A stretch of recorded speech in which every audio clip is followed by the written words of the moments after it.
أما بعد فأعوذ بالله من الشيطان الرجيم بسم الله الرحمن الرحيم واصبر نفسك مع الذين يدعون ربهم بالغداة والعشي يريدون وجهه ولا تعد عيناك عنهم تريد زينة الحياة الدنيا ولا تطع من أغفلنا قلبه عن ذكرنا واتبع هواه وكان أمره فرطا صدق الله مولانا العظيم إن الله وملائكته يصلون على النبي يا أيها الذين آمنوا صلوا عليه وسلموا تسليما اللهم صل على سيدنا ومولانا محمد وعلى آل سيدنا ومولانا محمد أفضل صلواتك بعدد معلوماتك وبارك وسلم. معزز و محترم حاضرین و سامعین، قرآن کریم اور احادیث مبارکہ سے حاصل شدہ ایک عظیم علم اور پیغام جس کا تعلق انسان کی من کی اور باطن کی صفائی کے ساتھ ہے، وہ موضوع ہمارا شروع ہے.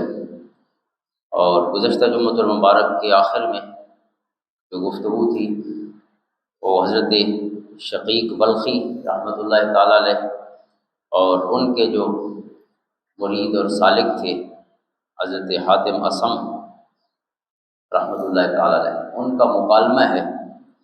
تو اسی مکالمے پہ بات ختم ہوئی تھی کہ انشاءاللہ پھر اگلے درس سے ہم اگلے خطبہ اور گفتگو سے اسی مکالمے کو شروع کریں گے.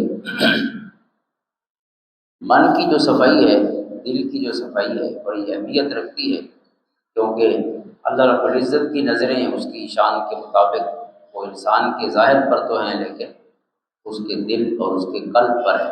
اس لیے دلوں کی صفائی جو ہے بار بار قرآن کریم نے اس کا ذکر فرمایا. جو آیت کریمہ میں نے آج پڑھی ہے سورۃ کہف کی آیت ہے، وَاصْبِرْ نَفْسَكَ مَعَ الَّذِينَ يَدْعُونَ رَبَّهُمْ بِالْغَدَاةِ وَالْعَشِيِّ، کہ اپنے آپ کو جوڑ دیجئے، منسلک کر دیجئے ان لوگوں کے ساتھ کہ جو صبح و شام اللہ کو یاد کرتے ہیں، اللہ کی عبادت کرتے ہیں اور اس سے ان کی مراد اور مقصد اللہ کی رضا ہوتی ہے. یریدون وجہ، یعنی اخلاص کے ساتھ اللہ کی عبادت اور اللہ کو پکارنے والوں کے ساتھ اپنے آپ کو جوڑ لیجئے، وابستہ کر لیجئے. ولا تعد عیناک عنہم، اور اے مخاطب ان کے چہروں سے اپنی نظریں نہ ہٹانا. لا تعد عیناک عنہم، یعنی ان کے ساتھ جڑیے بھی اور جڑ کے بیٹھے نہ رہیے، بلکہ اپنی چہروں کو قبلہ، اپنی آنکھوں کا قبلہ ان کے چہروں کو اور ان کی ذات کو بنا لیجیے. لا تعد عیناک عنہم، اللہ والوں سے، اللہ کو یاد کرنے والے، اللہ کے مخلص بندے جو ہیں انہیں تکتے رہیے. لا تعد عیناک عنہم، یعنی ان کے وجود سے اپنی نظریں نہ ہٹائیں. گویا یہ جو زیارت ہے ان کی، اس میں بھی اتنی برکت ہے کہ خالق فرماتا ہے کہ ان کا دیدار کرتے رہیے. ترید زینت الحیات الدنیا، اگر آپ نے یہاں سے نظریں ہٹا لی تو اس کا مطلب ہے آپ کو دنیا چاہیے اور دین نہیں چاہیے. گویا سارا دین ہی اللہ تعالیٰ کے ان پیارے محبوب بندوں کہ جنہوں نے اپنی زندگیاں اللہ کی عبادت کے لیے وقف کر دی ہیں، اخلاص والے لوگ ہیں. تو اللہ کا قرآن یہ حکم فرما رہا ہے کہ انہیں تکتے رہیے، دیکھتے رہیے. ترید زینت الحیات الدنیا، اگر آپ ان کو چھوڑتے ہیں یا اپنی نظریں یہاں سے ہٹاتے ہیں تو اس کا مطلب ہے آپ کو دنیا چاہیے، دین نہیں چاہیے. اگر دین چاہیے تو سارا دین گویا قرآن فرما رہا ہے کہ وہ ان کے چہرے ہیں اور ان کے وجود ہیں. اور پھر فرمایا وَلَا تُطِعْ مَنْ أَغْفَلْنَا قَلْبَهُ عَنْ ذِكْرِنَا، ان لوگوں کے پیچھے مت چلیے، ان کی اطاعت مت کیجیے کہ جن کے دلوں کو ہم نے اپنی یاد سے غافل کر دیا ہے. اللہ رب العزت نے جن کے دل غافل کر دیے ہیں، تو ذاکر دل والے لوگ جو ہے، زندہ دل والے لوگ جو ہیں ان کے ساتھ جڑیے، مردہ دلوں سے دور ہوئیے. یعنی یہ صحبت بڑی اہم چیز ہے. انسان کی جو کمپنی ہے وہی اس کی فیٹ کا، اس کے مقدر کا فیصلہ کرتی ہے. جس نے ان کے ساتھ اپنے آپ کو منسلک کر لیا جو اللہ کو یاد کرنے والے لوگ ہیں، تو گویا وہ ذاکرین کا حصہ بن گیا.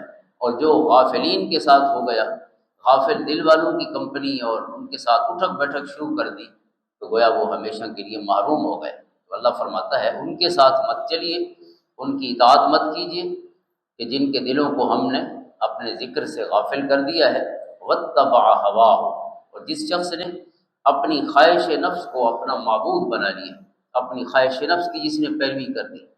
ظاہر ہے جو اللہ کی رضا کا طالب نہیں ہوگا تو اس کے بعد تو اپنی مرضی بچتی ہے، تو اپنی مرضی کرنے والوں کے پیچھے مت چلیے، قرآن کہتا ہے وَقَانَ أَمْرُهُ فُرُطًا، اور ان کا معاملہ حد سے بڑھ گیا، یعنی جو حدود اللہ نے متعین کی ہیں ان حدود سے وہ باہر چلا گیا، جس کا دل غافل ہے اور جو اپنی خواہشات کی پیروی کرنے والا ہے۔ تو یہ جو خواہش ہے، خواہش کی پیروی ہے، یہی اصل چیز ہے جس سے ہم نے بچنا ہے۔ یعنی دل کی جو میل ہے وہ اسی چیز کا نام ہے کہ انسان کے اندر جو ہے وہ دنیا کی محبت یا دنیا کے ظاہری جو فوائد ہیں ان کی محبت اتنی غالب ہو جائے تو اس کے لیے اللہ کا حکم، اللہ کی شریعت کوئی معنی نہ رکھے، نعوذ باللہ اس کے لیے اللہ کا حکم بے معنی ہو جائے۔ جیسے قرآن نے کہا افحکم الجاہلیت یبغون، یا آپ جاہلیت کے زمانے والے احکام جو ہیں کیا آپ اس کی پیروی کرتے ہیں، اسے پسند کرتے ہیں؟ آپ کی جو طلب ہے کیا وہ جاہلیت کے اصول و ضوابط ہیں، یعنی جو شریعت سے ہٹ کر جو کوئی بھی سسٹم یا نظام ہے، نظام حیات ہے، سیاست ہے، وہ عدالت ہے، کوئی بھی اور نظام ہو، اگر وہ شریعت کے علاوہ ہے یعنی شریعت کے مقابلے میں ہے تو وہ کوئی بھی ہو وہ طاغوتی نظام ہے، اور قرآن کہتا ہے وہ جاہلیت ہے۔ سارا اسلام ہی یہ ہے کہ اللہ کے حکم کی پیروی کی جائے۔ تو یہ جو دل کی صفائی کا بار بار قرآن کریم نے حکم دیا، اور دل کی شقاوت یا دل کی جو بدبختی ہے یا دل کی جو سختی ہے، قرآن کریم نے اس کو اس کے ساتھ جوڑا ہے کہ جو اللہ کے ذکر سے غافل ہے دل، وہ سخت دل ہے۔ ہم تو اپنے قاعدے رکھتے ہیں سنگ دل فلاں ہے اور فلاں ہے، لیکن اللہ کے کاغذوں میں سنگ دل وہ ہے کہ جو اپنے خالق کو یاد نہیں کرتا۔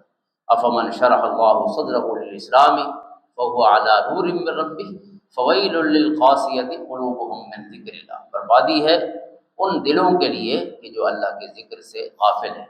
تو اس کے لیے قاسیہ، اللہ تعالیٰ نے کوئی سختی، شدت یا بدبختی کا ذکر کیا ہے، اس لیے اس سے بچنا ہے۔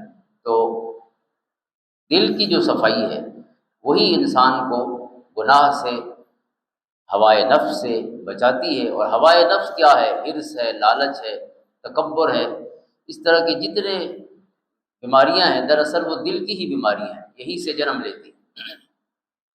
تو حضرت شقیق بلخی رحمۃ اللہ تعالیٰ علیہ بھی معلم تھے، روحانی معلم تھے، روحانی استاد ہیں۔ جو مرشد ہوتا ہے وہ روحانی استاد ہوتا ہے، اور قرآن کریم نے ہمیں اسی کی طرف بار بار متوجہ کیا ہے کہ استاد جس طرح آپ اپنے جسموں کی صفائی کے لیے حکیم کی طرف جاتے ہیں، اسی طرح دلوں کی پاکیزگی کے لیے بھی کچھ سرجن ہوتے ہیں کہ جو دلوں کے میل کھرچتے ہیں اور اس میں اللہ کی یاد کا نور بھرتے ہیں۔ واتبع سبیل من اناب الیہ، اس بندے کی پیروی کیجیے کہ جس کا دل اللہ کی طرف راجع ہو، اللہ کی طرف رجوع کرنے والا ہو۔ انابت اللہ والا دل جو ہے، اللہ تعالیٰ کے یاد کی طرف جو دل متوجہ ہے، قرآن کہتا ہے اس کی پیروی کیجیے۔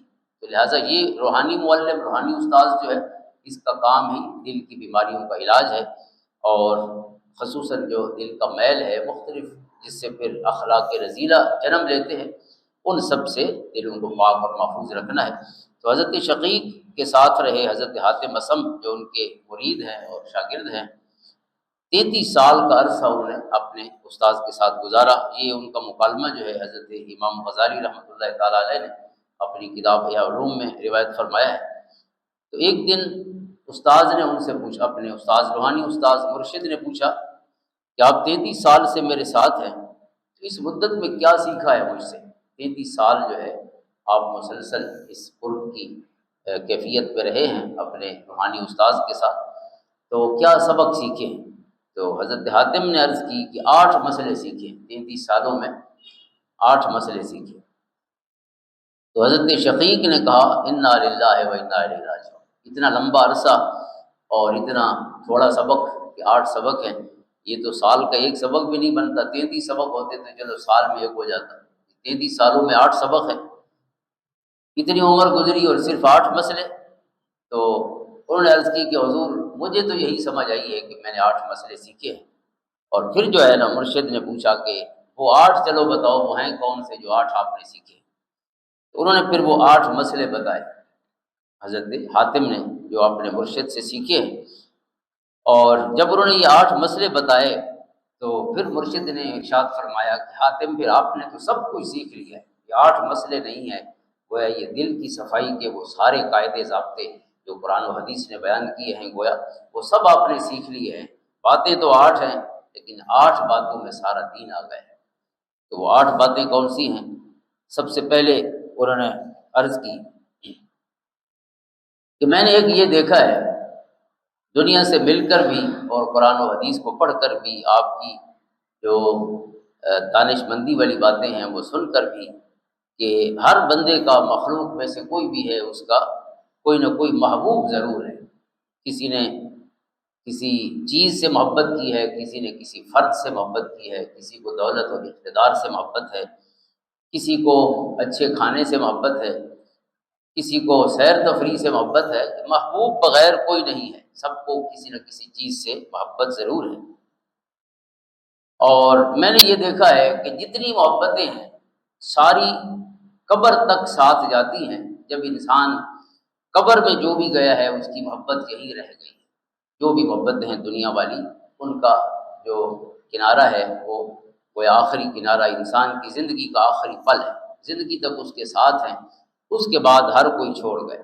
جیسے قرآن نے فرمایا المال والبنون زینت الحیات الدنیا، انسان کا مال جو ہے، اس کے بچے جو ہیں، یہ سب کچھ جو ہے اسی دنیا کی زینت ہے۔ آخر میں انہوں نے نہیں ہونا، آخر میں والباقیات الصالحات، انسان کی باقی رہنے والی جو نیکیاں ہیں، اس کے جو عمل ہیں، انہوں نے ساتھ جانا ہے۔ تو فرماتے ہیں میں نے یہ دیکھا ہے کہ سارے محبوب اپنی محبتیں یہی چھوڑ گئے ہیں، تو اسے کیوں نہ محبوب بنایا جائے کہ جو قبر میں بھی ساتھ رہے۔ تو اس لیے میں نے کہا کہ ساری محبتیں جو ہیں انہیں دل سے ہٹائیے، سب پہ میں نے جھاڑو پھیرا ہے ان سب محبتوں سے، اور میں نے حسنات کی محبت جو ہے، ان نیک کاموں کی محبت جن کا پیارے رب نے ذکر فرمایا، اس کے محبوب علیہ السلام کی سنت نے اور آپ کی حدیث مبارکہ نے ہم تک پہنچایا، تو میں نے ان نیک اعمال کی محبت جو ہے اپنے دل میں مقیم کر لی کہ وہ محبت ہو کہ جو ساتھ ہو جائے۔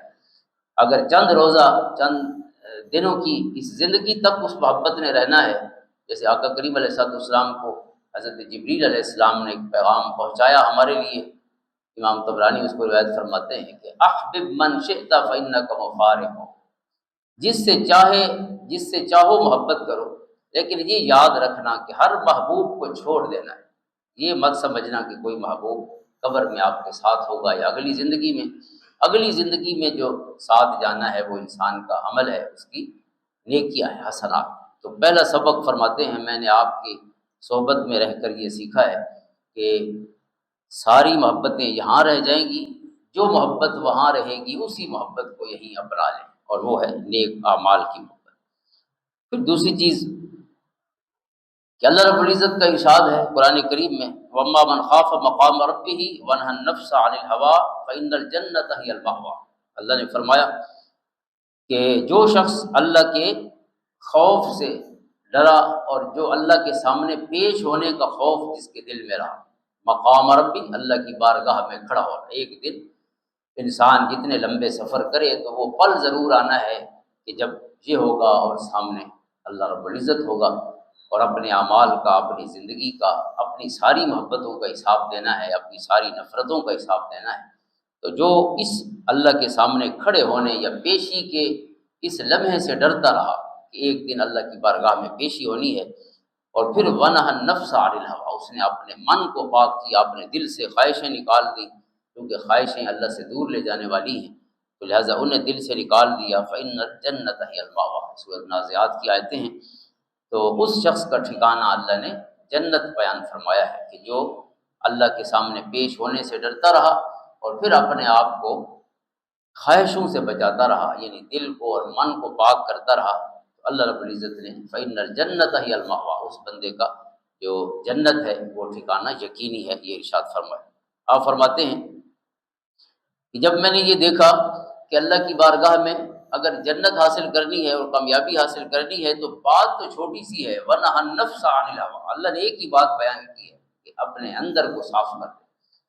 تو فرماتے ہیں پھر میں نے اپنا اندر صاف کر دیا، میں نے کہا وہ سارے میل اور ساری گندگیاں، وہ ساری غلاظتیں جو میرے رب سے مجھے دور کر دیں، تو ان غلاظتوں کے ساتھ کیا جینا ہے۔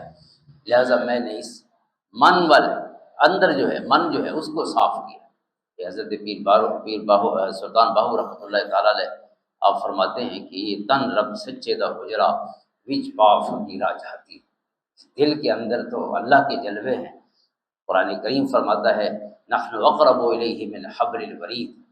یہ کیا جھوک ہے انسان کا دل کہ جس میں خالق بستا ہے، اس کی محبتیں بستی ہیں، اس کے انوار و تجلیات ہیں، ان کا مسکن، اس کا محبت انسان کا دل ہے. اے تن رب سچے دا حجرا وچ پا فقیرا جھاتی ہوں، نہ کر منت خواج خضر دی تیرے اندر آب حیاتی. آب حیات ڈھونڈنے کے لیے ہر ایک کو زندگی سے پیار ہوتا ہے. تو آپ فرماتے ہیں آب حیات ڈھونڈنے کے لیے ایسا پانی جو آپ کو ابدی زندگی دے دے، باہر جانے کی ضرورت نہیں. وہ سارے دریا آب حیات کے تو آپ کے اندر ہیں، کیونکہ رب اندر ہے تو پھر باقی تو اس نے رہنا ہے. یبقیٰ وجہ ربک ذو الجلال والاکرام. شوق دلیبا بال ہنیرے میں طلبی وسط کھڑاتی ہوں، مرن تھی اگے مر گئے باہو جنہ حق دی رمز پچھاتی. تو یہ لوگ ہیں جنہوں نے حق کو پہچان لیا، وہ مرنے سے پہلے مر گئے، یعنی اپنی خواہشیں مار دی. وہ جو ہوائے نفس ہے اس کو ختم کر دیا، اور وہ پھر باقی ہو گئے جو کہ باقی کی محبت ان کے دلوں میں مقیم ہو گئی. حضرت اقبال اس لیے کہتے ہیں یہ دل مردہ دل نہیں ہے، اسے زندہ کر دوبارہ، کہ یہی ہے امتوں کے مرض کہن کا چارہ. آپ اگر چاہتے ہیں کہ کوئی ایسا علاج ہو کہ ساری مرضیں ختم ہو جائیں، تو وہ مرضیں کیسے ختم ہوں گی؟ اس مردہ دل کو زندہ کریں، اللہ کی یاد سے زندہ کریں، اور اس میں جھاڑو پھیریں ان برائیوں اور ہوائے نفس پر کہ جو دراصل بیماری ہیں، اور ایسی بیماری ہیں جو ناسور بن جاتی ہیں. تیسری بات حضرت حاتم اسم فرماتے ہیں کہ میں نے دیکھا ہے کہ انسانوں کے پاس جو چیز ہے ظاہر ہے اس کی کوئی نہ کوئی، ہر بندے کے دل میں کوئی اہمیت ہوتی ہے، قدر ہوتی ہے.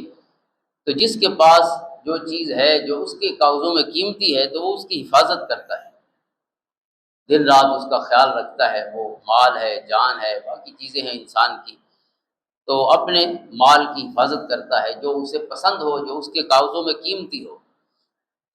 تو فرماتے ہیں کہ میں نے کہا کہ میں ذرا رب سے پوچھتا ہوں کہ اس کے لیے قیمتی کون سی چیز ہے. انسان تو ظاہر ہے اپنی محدود فہم اور عقل اور جو بھی اس کی سمجھ ہے اس کے مطابق چیزوں کو قیمت دیتا ہے.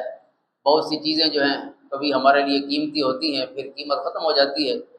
مثلا جب بچے تھے ہم تو یہ چابی والے کھلونے بڑا پسند ہوتے تھے کہ جو چابی سے چلتے ہیں. اب ہماری عمر کا کوئی شخص کتنی قیمتی کھلونوں کی دکان سے گزر جائے تو کبھی وہ مڑ کے بھی نہیں دیکھتا. چابی کے کھلونے کیا، اس سے بھی آج کل ڈیجیٹل کھلونے اور سب کچھ آ چکا ہے. لیکن ہماری دلچسپی کیوں نہیں ہوتی؟ اس لیے نہیں ہوتی کہ ہمارا من کچھ بالغ ہو گیا ہے. جب چھوٹے تھے تو یہ محبتیں تھیں، ہم بڑے ہو گئے تو محبتیں، وہ محبت ہمارے لیے کوئی معنی ہی نہیں رکھتی. اور جو بچہ ہے آج بھی اس کے لیے تو اوڑھنا بچھونا وہی محبت ہے. تو اس لیے اگر ہم روحانی طور پہ مزید بالغ ہو جائیں تو پھر ہمارے اندر سے یہ زمینوں کی اور جائیدادوں کی اور چیزوں کی محبت بھی اسی طرح نکل جائے جیسے کھلونے کی محبت نکل گئی. اس لیے قرآن کہتا ہے یہ اسٹیجز ہیں ہیومن لائف کے، انسان کی محبتوں کے، کہ حضرت اقبال کہتے ہیں تراشی دم پرستی دم شکستم. انسان کی پوری زندگی کا یہ نچوڑ ہے کہ اپنے محبوب بناتا ہے، خود ہی تراشتا ہے، تراشی دم پرستی دم، پھر اپنی اس محبت کی پوجا کرتا ہے، دن رات وہ اس کے پیچھے ہے. اور پھر جب بڑا ہو جاتا ہے تو جوانی کی وہ محبت ایسے نکلتی ہے کہ شکستم، اپنے ہاتھوں سے خود اپنی محبت کو توڑ دیتا ہے. تو لہٰذا اس کے پاس آنا چاہیے جس کی محبت بھی ابدی ہے، جو خود بھی ابدی ہے. تو آپ فرماتے ہیں پھر میں نے یہ آیت کریمہ پڑھی ما عندکم ینفد وما عند اللہ باق. حضرت حاتم کہتے ہیں کہ اللہ فرماتا ہے کہ جو اللہ کے پاس ہے اس نے ہمیشہ رہنا ہے، جو تمہارے پاس ہے اس نے ختم ہو جانا. تو میں نے کہا کیا ختم ہونے والوں سے پیار کرنا، لہذا اس سے پیار کیوں نہ کریں جو باقی ہے. عشق زندہ گزیں کو باقیس و شراب جاں فضایت ساقیس. روم رحمۃ اللہ تعالیٰ فرماتے ہیں کہ اس زندہ کی محبت دل میں بساؤ کہ جس نے ہمیشہ رہنا ہے. باقی ساری محبتیں عشق ہائے کسب رنگے بود، عشق نبود آخرش رنگے بود.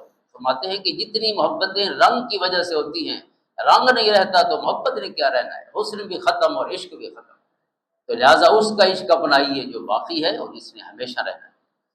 چوتھی بات آپ فرماتے ہیں کہ جب میں نے غور کیا کہ ہر شخص مال ہے یا حسب ہے یا نسب ہے اس کو عظمت اور معیار کا کرامت کا یا عزت کا معیار سمجھتا ہے انسان۔ کوئی سمجھتا ہے کہ حسب نسب اہم چیز ہے، کسی کے کاغذوں میں پیسہ ہے، کسی کے کاغذوں میں عہدہ ہے، یہ ساری چیزیں ہیں، لیکن رب کی طرف متوجہ ہوا کہ مولا تیری بارگاہ میں کیا چیز عزت والی ہے۔ تو فرماتے ہیں قرآن کی اس آیت نے پھر مجھے پکڑ لیا، ان اکرمکم عند اللہ اتقاکم، اللہ کی بارگاہ میں عزت والا وہ ہے جس کا من پاک ہے، جس کے دل میں اللہ کا خوف ہے، تقویٰ کی دولت جس کو حاصل ہو گئی۔ فرماتے ہیں کہ اللہ کا قرآن کہتا ہے کہ اللہ کی بارگاہ میں وہ عزت والا ہے، لہٰذا میں نے عزت کے سارے معیار پھر ایک طرف رکھ دیے، اس معیار کو اپنا لیا۔ آپ کی بزم میں بیٹھ کر ہے شقیق بلخی اور آپ کی باتیں سن کر، قرآن و حدیث پر غور کر کے میں نے تقویٰ کو اپنے دل میں بسا لیا۔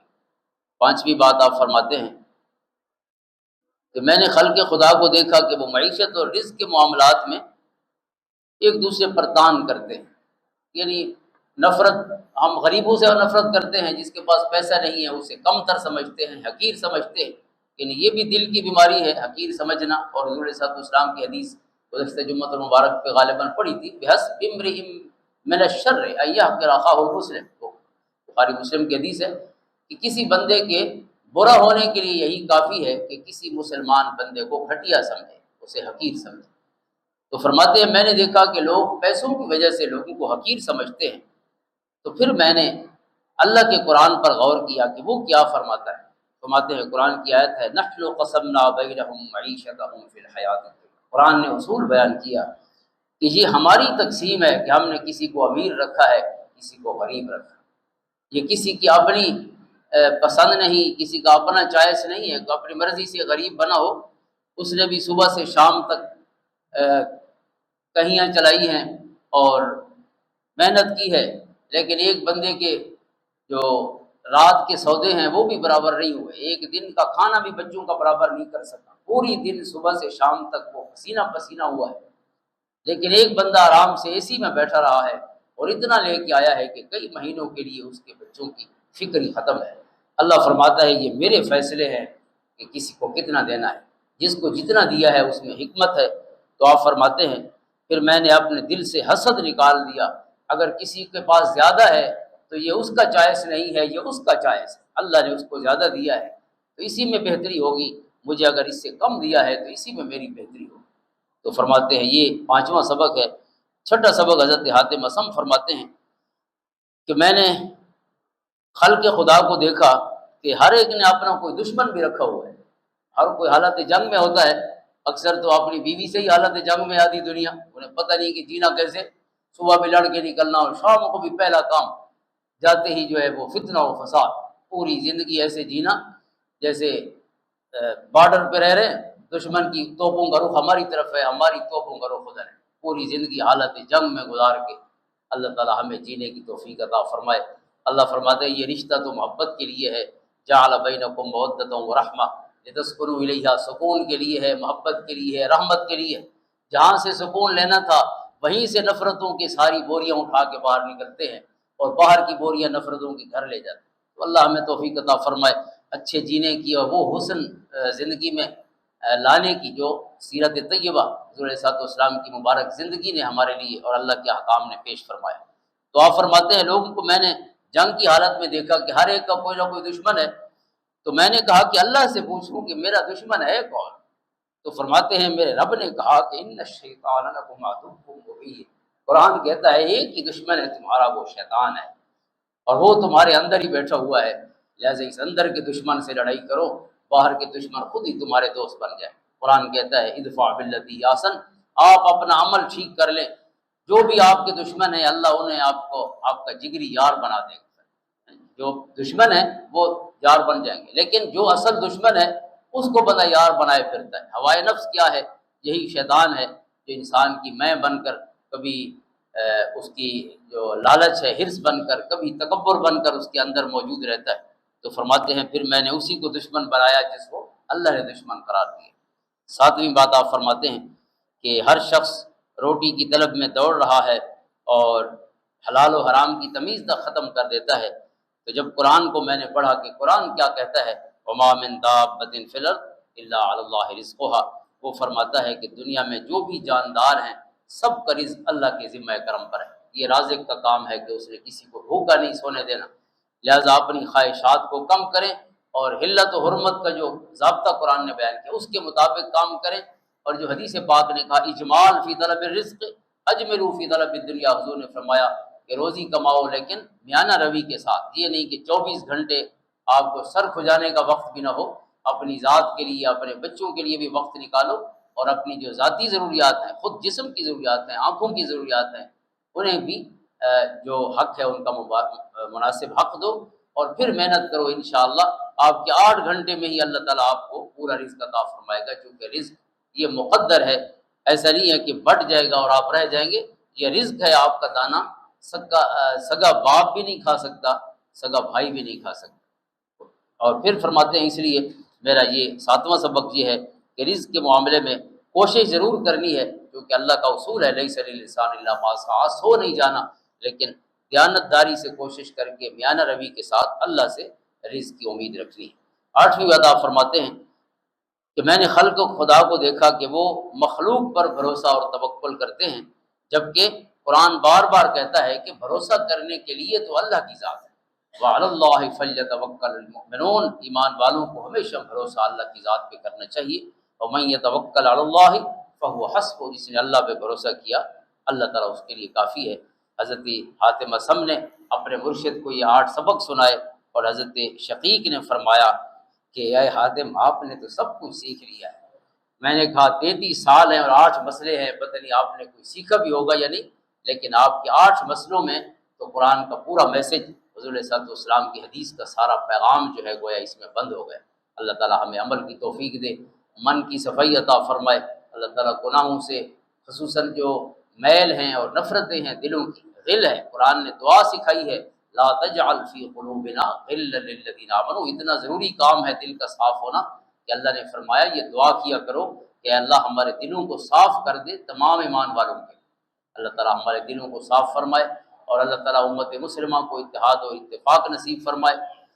ہماری جو حکومت پاکستان ہے، ہمارے عسکری ادارے ہیں اور سول ہماری انتظامیہ ہے، انہوں نے بڑا اچھا طریقے سے جو موجودہ ایک سینیریو چل رہا ہے ایران اور اسرائیل کا، اس میں ایک موقف لیا ہے سفارتی لحاظ سے، اللہ تعالیٰ کامیابی عطا فرمائے کہ انہوں نے امت کو خصوصاً آپس کے جھگڑوں سے، جس طرح عرب و عجم کا ایک تنازع پیدا ہو سکتا تھا یا عرب اور ایران کا ہو سکتا تھا، تو یہ بہت بڑا کریڈٹ جاتا ہے ہمارے ان تمام جو تھنک ٹینکس ہیں پاکستان کے، کہ انہوں نے بڑے دانش مندی سے اس مسئلے کو دیکھا ہے، اور الحمدللہ یہ جو ایک صورتحال تھی جنگ کی، اس سے دنیا انشاءاللہ بچنے جا رہی ہے، اللہ کامیابی عطا فرمائے، اور رب کائنات ہمیں بھی ہمیشہ ہر جگہ جہاں امن کا مسئلہ ہو تو وہاں اس کا حصہ بننے کی توفیق عطا فرمائے۔ اللہ تعالیٰ جو ہماری ذاتی نفرتیں ہیں یا قومی نفرتیں ہیں یا کسی بھی پیمانے پہ ہیں، اللہ سب سے محفوظ رکھے، امت مسلمہ کو اتحاد، اتفاق، کامیابیاں، کامرانیاں عطا فرمائے، اور اللہ تعالیٰ ہمیشہ اپنی خاص مدد و نصرت کا